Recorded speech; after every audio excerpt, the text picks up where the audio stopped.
India versus England fourth test match, Yashasvi Jaiswal. মানে এই ছেলেটার সম্বন্ধে আমি ঠিক কী বলবো তাই ভাবছি। এত দায়িত্ব জ্ঞানহীনভাবে কোনো ব্যাটসম্যান কিভাবে খেলতে পারে? যেখানে তুমি টিম ইন্ডিয়াকে রিপ্রেজেন্ট করছো, তুমি একজন ওপেনার ব্যাটসম্যান, টিম ইন্ডিয়া ফেসে আছে, খারাপ জায়গার মধ্যে দাঁড়িয়ে রয়েছে, আর সেখানে তুমি টিম ইন্ডিয়াকে এই উপহার দিচ্ছ। কি উপহার? 4 বা 5 বলের মধ্যে 0 রান করে মূর্খের মতো শট খেলে চলে আসা। আর তুমি ভাবছো তুমি অনেক বড় ব্যাটসম্যান হয়ে গেছো। ভাই, এটা টেস্ট ম্যাচ, T20 নয়। তোমাকে কেউ বলে দেয়নি যে তুমি 10 ওভারের মধ্যে ম্যাচটাকে শেষ করে চলে এসো।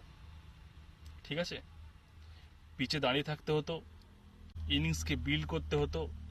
কোথায় তুমি পিচে দাঁড়িয়ে থাকবে, ইংল্যান্ডকে চাপে ফেলবে, তা তো নয়, তুমি উল্টে টিম ইন্ডিয়াকে চাপে ফেলে দিলে।